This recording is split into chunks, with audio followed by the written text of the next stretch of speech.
Μήπως ο σκύλος σου έχει μετατρέψει το σπίτι σου σε τουαλέτα? Σε αυτό το βίντεο θα σου δείξω βήμα-βήμα το πλάνο που θα πρέπει να ακολουθήσεις για να απαλλαγείς μια για πάντα από αυτό το πρόβλημα και να κρατήσεις το σπίτι σου καθαρό.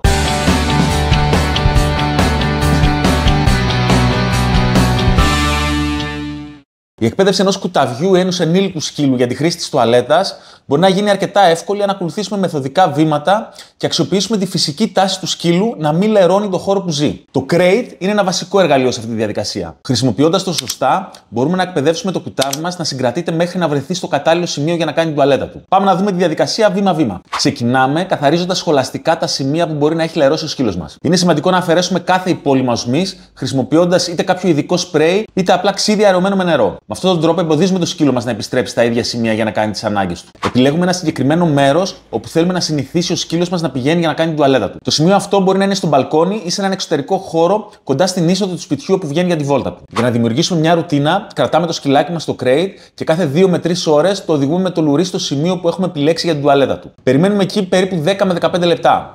Αν ενεργηθεί, του επιτρέπουμε να περάσει λίγο χρόνο ελεύθερο μέσα στο σπίτι υπό παρακολούθηση. Αν δεν κάνει τις ανάγκες του, το επιστρέφουμε στο crate και προσπαθούμε ξανά αργότερα. Για τις πρώτες εβδομάδες, το σκυλάκι μας θα πρέπει να βρίσκεται πάντα υπό έλεγχο και η διαδρομή του θα πρέπει να είναι συγκεκριμένη. Το οδηγούμε από το crate στην τουαλέτα του, μπορούμε να παίξουμε μετά λίγο ή να κάνουμε τη βόλτα και την εκπαίδευσή του, μετά το πηγαίνουμε πάλι στην τουαλέτα και πίσω στο crate. Αυτή η διαδρομή θα το βοηθήσει να συνηθίσει τη ρουτίνα και να κατανοήσει πού πρέπει να κάνει τις ανάγκες του. Με το πέρασμα του καιρού και αν δεν παρατηρούμε ατυχήματα μέσα στο σπίτι, μπορούμε σταδιακά να του δώσουμε περισσότερο χρόνο εκτός του crate. Ακόμα και τότε όμως πρέπει να το παρακολουθούμε ώστε να το επαναφέρουμε στη σωστή ρουτίνα αν χρειαστεί. Σε αυτό το σημείο θέλω να σου πω πως αν θέλεις να εκπαιδεύσεις το σκύλο σου, έχω ετοιμάσει ένα βιντεοσκοπημένο σεμινάριο πώς να εκπαιδεύσεις το σκύλο σου μέσα σε 3 εβδομάδες. Αποκτώντας το σεμινάριο, μπαίνεις παράλληλα σε μια κοινότητα μέσα στην οποία έχεις βοήθεια από εμένα αλλά και από τα υπόλοιπα μέλη της κοινότητας. Θα σου αφήσω ένα link στην περιγραφή του βίντεο για να το τσεκάρεις.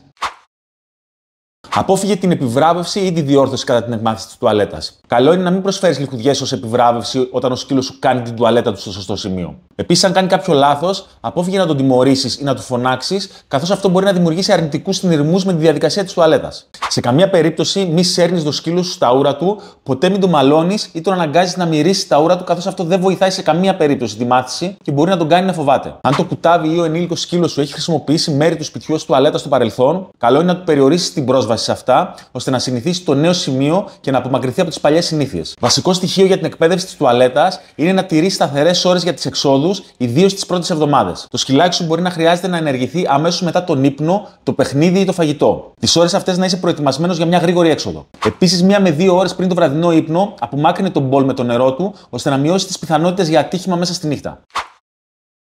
Γιατί ενώ είμαστε έξω πολλή ώρα, το κουτάβι περιμένει να γυρίσουμε στο σπίτι για να ενεργηθεί? Αν το κουτάβι σου περιμένει να επιστρέψει στο σπίτι για να κάνει την τουαλέτα του, αυτό μπορεί να οφείλεται στο ότι έχει συνδέσει το χώρο του σπιτιού ως τουαλέτα. Για να το αλλάξει αυτό, δοκίμασε να τον κρατάς στο crate όλη τη νύχτα και να το βγάλεις έξω απευθείας το πρωί. Εκεί είναι η καλύτερη ώρα για να μάθει να κάνει τις ανάγκες του έξω. Ίσως χρειαστεί να μείνεις αρκετή ώρα έξω μέχρι να καταφέρει να κάνει την ανάγκη του. Όταν το κάνει, καθιέρωσε το ίδιο σημείο για την τουαλέτα του στις επόμενες βόλτες. Λείπω αρκετές ώρες από το σπίτι και δεν μπορώ να το βγάζω συχνά. Τι μπορώ να κάνω? Αν λείπεις αρκετές ώρες από το σπίτι και έχεις ένα κουτάβι, τότε προτίμησε ένα μεγαλύτερο περιορισμένο χώρο, όπως ένα πάρκο σκύλου, όπου μέσα σε αυτό θα υπάρχει στη μια πλευρά το crate με το κρεβατάκι του και στην εκδιαμέτρου αντίθετη πλευρά η πάνα του. Έτσι θα βοηθήσει το κουτάβι σου να κάνει τις ανάγκες του μακριά από το σημείο που κοιμάται. Δεν είναι πολλές οι ώρες μέσα στο crate.